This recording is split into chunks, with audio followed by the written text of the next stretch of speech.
बिस्मिल्लाहिर्रहमानिर्रहीम। अस्सलाम वालेकुम। आज हमारे पास नेक्स्ट फ्लो चार्ट है। Draw flow chart to display the larger one out of the given three unequal number. कि आपने जो है वो एक ऐसा फ्लो चार्ट ड्रा करना है जिसके अंदर यूजर जो है वो कोई भी तीन नंबर जो है वो अपनी मर्जी से पुट करेगा और वो नंबर जो है वो अनइक्वल होंगे, मतलब कि सेम नंबर ही पुट वो नहीं करेगा। फिर आपने जो है वो फ्लो चार्ट के अंदर कोई ऐसा जो है वो स्ट्रेटजी लगानी है कि उन तीन नंबरों में से जो सबसे जो है वो ग्रेटर नंबर हो, सबसे जो बड़ा नंबर हो, लार्जर हो, वो जो है वो आपको आंसर के अंदर जो है वो डिस्प्ले हो जाए। तो सबसे पहला स्टेप जो है वो आपने एल्गोरिदम को स्टार्ट करना है। तो आपने जो है वो ओवल ड्रा की और उसके अंदर लिख दिया स्टार्ट।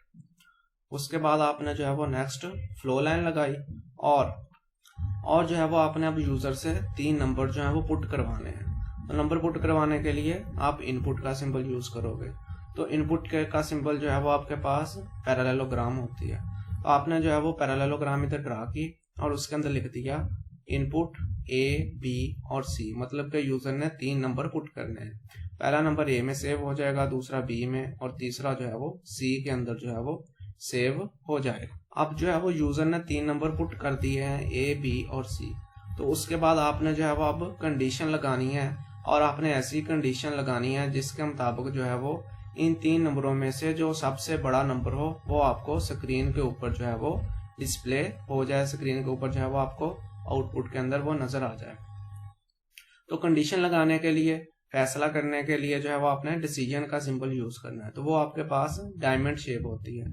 तो आपने जो है वो नेक्स्ट फ्लो लाइन लगाई और फ्लो लाइन लगाने के बाद आपने डायमंड शेप को ड्रा किया और डायमंड शेप ड्रा करने के बाद अब आपने जो है वो कंडीशन लगानी है। तो आपने तीन नंबर ए, बी और सी लिए थे, तो पहले आप जो है वो पहले दो नंबर ले लो, ए और बी। तो आपने यहाँ पे कंडीशन लगा दी है कि ए ग्रेटर देन बी, कि अगर जो है वो ए बी से बड़ा है, ये वाली कंडीशन अगर सही हो जाए, ए जो है वो वाकई बी से बड़ा हो, ये कंडीशन सही हो जाए, तो फिर क्या होगा कि ये यस यहाँ पे लिखा, तो इसका मतलब आपने इधर आना है। इधर आने के बाद आपने दूसरी कंडीशन लगा दी है ए ग्रेटर देन सी, के यानी कि ए जो है वो बी से भी बड़ा है और ए जो है वो सी से भी बड़ा है, ये भी सही हो जाए, यहाँ पे यस लिखा है। तो इसका क्या मतलब हो जाएगा, प्रिंट ए। तो आपने जो है वो फिर सबसे बड़ा नंबर प्रिंट करवाना था, तो ए बी से भी बड़ा है, ए सी से भी बड़ा है, तो आपके पास लार्जर नंबर कौन सा हो गया, ए हो गया। तो आपने यहाँ पे जो है वो पैरेललोग्राम लिखी और जो है मतलब कि ये आउटपुट का सिंबल है आपके पास, तो इसके अंदर आपने लिख दिया प्रिंट ए। तो ए की जो भी वैल्यू होगी वो आपके पास जो है वो प्रिंट हो जाएगी। लेकिन अगर जो है वो यहाँ पे पहली कंडीशन इधर तो ट्रू हो गई है, लेकिन जो दूसरी कंडीशन आपने लगाई है वो ट्रू नहीं होती, कि ए जो है वो ये वाली ट्रू होगी, ए ग्रेटर देन बी है, कि ए जो है वो बी से बड़ा है। तो इसका मतलब क्या हो गया कि बी जो है वो ए से छोटा है। अब ये वाली कंडीशन तो आपके पास ट्रू हो गई है, लेकिन ए ग्रेटर देन सी, ए जो है वो सी से बड़ा है, ये वाली कंडीशन गलत हो गई है। तो इसका मतलब क्या होगा कि ए जो है वो सी से छोटा है और सी जो है वो ए से बड़ा है, और इधर क्या था, ए जो था वो बी से बड़ा था। तो फिर अब आपके पास सबसे ग्रेटर नंबर, सबसे लार्जर नंबर जो है वो क्या हो जाएगा, सी जो है वो आपके पास लार्जर नंबर हो जाएगा। तो अगर ये वाली कंडीशन गलत होती है तो फिर आपके पास जो लार्जर नंबर है वो सी है। तो आपने जो है वो सी को प्रिंट करवाना है। तो आप जो है वो फिर क्या लिख दोगे, पैरेललोग्राम ड्रा करोगे और उसके अंदर लिख दोगे प्रिंट सी। तो आपका जो है वो सी प्रिंट हो जाएगा, जो भी सी की वैल्यू होगी वो प्रिंट हो जाएगी। और अगर जो है वो आपकी कंडीशन इधर स्टार्ट में ही गलत हो जाती है कि ए जो है वो आपके पास बी से लार्जर नहीं है, ए जो है वो बी से छोटा है, तो फिर क्या होगा कि फिर जो है वो आपने कंडीशन गलत होगी तो आपने नो की तरफ आना है। नो की तरफ आओगे तो फिर आपने यहाँ पे दूसरी कंडीशन लगा देनी है बी ग्रेटर देन सी, कि ए बी से नहीं बड़ा, तो हो सकता है कि फिर बी जो है वो सी से बड़ा हो, तो दूसरे दो आपने जो है वो नंबर ले लेने हैं। तो यहाँ पे आपने क्या लिख दिया, बी ग्रेटर देन सी। अगर ये वाली कंडीशन ट्रू होगी आपकी तो आपके पास लार्जर नंबर जो है वो बी होगा, तो बी को आपने प्रिंट करवाना है। तो बी को प्रिंट करवाने के लिए आप जो है वो क्या कर दोगे, यहाँ पे जो है वो पैरेललोग्राम ड्रा करोगे और उसके अंदर लिख दोगे प्रिंट बी। और इसी तरह से अगर ये वाली कंडीशन जो है वो गलत हो जाती है, बी ग्रेटर देन सी वाली कंडीशन गलत हो गई है, तो इसका मतलब है आपके पास कैपिटल लार्जर नंबर जो है वो सी है। तो आप यहाँ पे क्या लिख दोगे, प्रिंट सी जो है वो यहाँ पे लिख दोगे, तो जो सी की वैल्यू होगी वो प्रिंट हो जाएगी।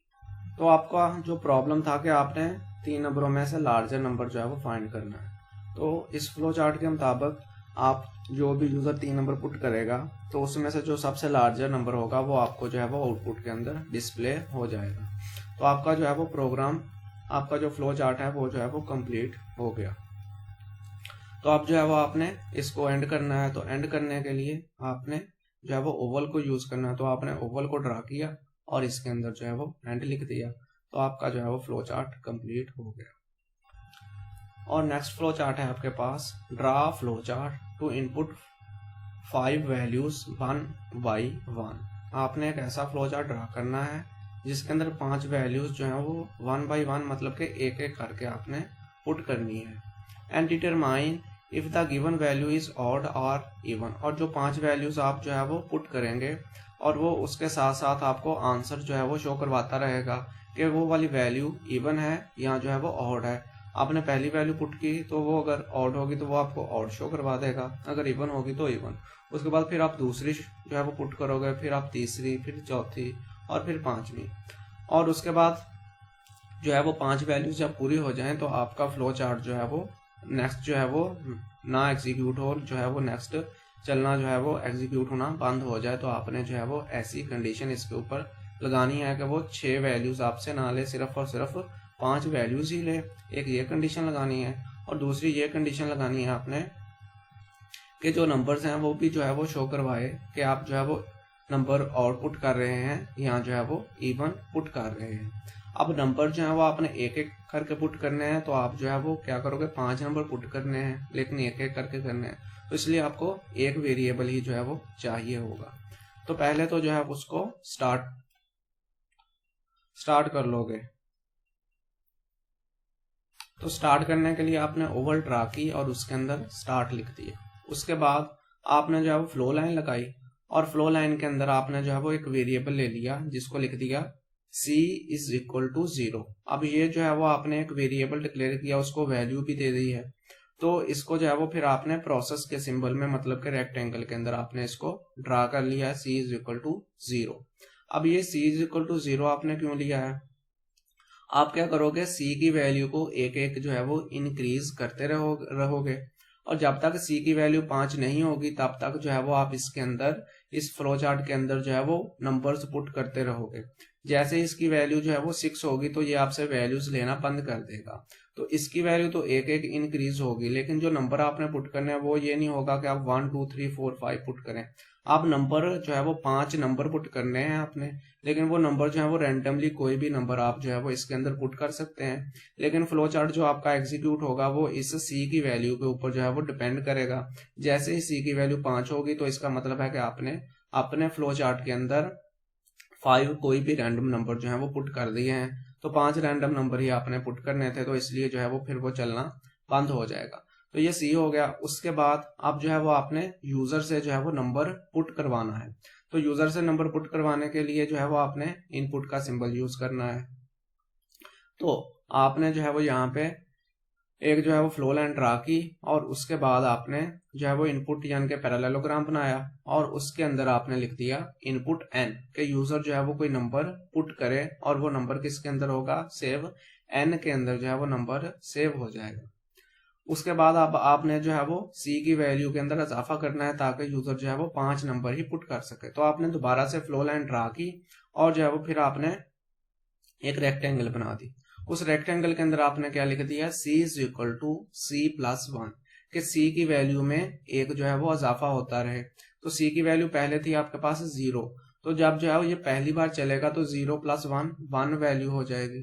फिर इस तरह से दूसरी बार चलेगा तो c की वैल्यू 1 थी तो c प्लस 1 प्लस 1 2 हो जाएगी। इसी तरह से फिर 3 फिर 4 फिर 5 और जैसे ही ये 6 होगी तो ये चलना बंद हो जाएगा। उसके बाद अब आपने जो है वो देखना है कि जो नंबर यूजर पुट कर रहा है वो ऑड नंबर पुट कर रहा है या इवन पुट कर रहा है। तो जो यूजर ने नंबर पुट किया है वो n के अंदर पुट किया है। अब आपने जो प्रीवियस जो है वो फ्लो चार्ट्स किए थे उसके अंदर आपने देखा था कि इवन और ऑड नंबर जो है वो किस तरह से शो होते हैं। जो भी नंबर आपने देखना होगा कि वो इवन है या जो है वो ऑड नंबर है, तो आप क्या करते थे, उसका जो है वो 2 के साथ मॉड ले लेते थे। अगर जो है वो रिमाइंडर 0 बचता था तो आप कह देते थे कि ये नंबर जो है वो आपके पास इवन है। अगर रिमाइंडर जो है वो आपके पास 0 नहीं होता था तो आप कह देते थे कि ये ऑड नंबर है। तो यही वाली कंडीशन, यही वाला फार्मूला जो है वो आपने इधर लगाना है। तो आपने यहाँ पे फार्मूला लगा दिया, रिमाइंडर या REM is equal to n mod 2। अब n क्या है, n वो नंबर है जो यूजर ने पुट करना है रैंडमली, जो है वो कोई भी 5 नंबर पुट करने हैं तो वो n के अंदर आते रहेंगे। तो पहला नंबर जो भी यूजर फॉर एग्जांपल अगर उसने 4 जो है वो पहले नंबर पुट कर दिया 4, तो 4 mod 2, तो 4 mod 2 का आंसर जो है वो आपके पास रिमाइंडर के अंदर 2 2s are 4, तो रिमाइंडर क्या बचा 0। तो इसका मतलब क्या है कि ये नंबर जो है वो आपके पास जो 4 उसने पहला नंबर पुट किया है वो आपके पास जो है वो इवन नंबर है। तो उसके बाद आपने फिर इसके मुताबिक जो है वो कंडीशन लगानी है। तो आप जो है वो नीचे आपने कंडीशन लगाने के लिए जो है वो आपने डिसीजन का सिंबल जो है वो इस्तेमाल करना है। तो आपने डिसीजन का सिंबल यानी कि डायमंड शेप ड्रा की और आपने यहाँ पे लिख दिया रिमाइंडर इज इक्वल टू 0, के रिमाइंडर जो है वो अगर 0 के बराबर है। तो अगर ये वाली कंडीशन सही है, यस मतलब कि ये कंडीशन सही है, तो यहाँ पे आपने यस लिख दिया। तो यस लिखने के बाद आप यहाँ पे क्या कर दोगे, प्रिंट इवन, कि ये कंडीशन सही है तो जो नंबर यूजर ने पुट किया है वो इवन नंबर ही है।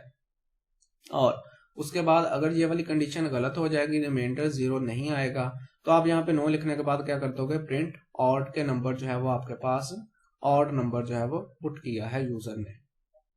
तो उसके बाद जो है वो जब जो है वो आपने इवन भी पुट करवा लिया और अगर जो है वो आपके पास ऑड था तो ऑड जो है वो प्रिंट हो गया, तो उसके बाद आपने जो है वो यहाँ पे एक और कंडीशन लगा देनी है ताकि यूजर जो है वो 5 वैल्यूज को पुट कर सके। तो आपने कंडीशन लगा दी है c इज इक्वल टू 5। अगर c की वैल्यू 5 के बराबर है, यस है, तो आपका जो फ्लो चार्ट है वो क्या हो जाए, एंड हो जाए। लेकिन अगर c की वैल्यू जो है वो 5 के बराबर नहीं है तो फिर जो है ये वापस जो है वो स्टार्ट के अंदर जाए। अभी हम लोग जो है वो देखते हैं कि स्टार्ट के अंदर ये वापस कहाँ पे जाएगा। जो आपके पास c की वैल्यू है वो स्टार्ट के अंदर कितनी थी, 0 थी। जब एक बार चलेगा तो वैल्यू 1 हो जाएगी, फिर जो है वो 2 हो जाएगी। अभी जो है वो हम लोग ऊपर देखते हैं कि अगर ये नो कंडीशन गलत हो रही है तो ऊपर आपने किधर जाना है। ये देखो, अगर आपकी कंडीशन वो वाली गलत हो रही है तो यहाँ पे जो है वो जो एरो आ रहा है वो इधर आ रहा है कि इनपुट n। तो अगर वो c की वैल्यू जो है, ये वाला जो c है, इसकी वैल्यू 5 के बराबर नहीं है तो वो आपको दोबारा से कहेगा कि नंबर कोई पुट करो। तो आप अपना कोई दूसरा नंबर पुट कर दोगे, फिर से वो देखेगा c की वैल्यू अगर 5 नहीं है तो वो वापस इधर आएगा, फिर आपसे तीसरा नंबर पुट करवाएगा, इसी तरह से चौथा और इसी तरह से 5वां नंबर पुट करवाएगा। अब जैसे c की वैल्यू जो है वो आपके पास 5 हो जाएगी, c की वैल्यू जैसे ही आपके पास जो है वो 5 होगी, ये वाली c इज इक्वल टू 5, तो आपने 5 नंबर पुट करने थे और c की वैल्यू 5 होगी, तो इसका मतलब आपने 5 नंबर पुट कर लिए हैं। तो अब क्या होगा, फिर यहाँ पे कंडीशन ट्रू है, यस है, तो इसका मतलब क्या हो जाएगा कि जो है वो आपका वापस जो है ये नो वाली चीज नहीं चलेगी, आप दोबारा से नंबर कोई पुट नहीं करेंगे और आपका जो है वो फ्लो चार्ट एंड हो जाएगा। तो ये जो था वो हमारा आज का लेक्चर था। अल्लाह हाफिज।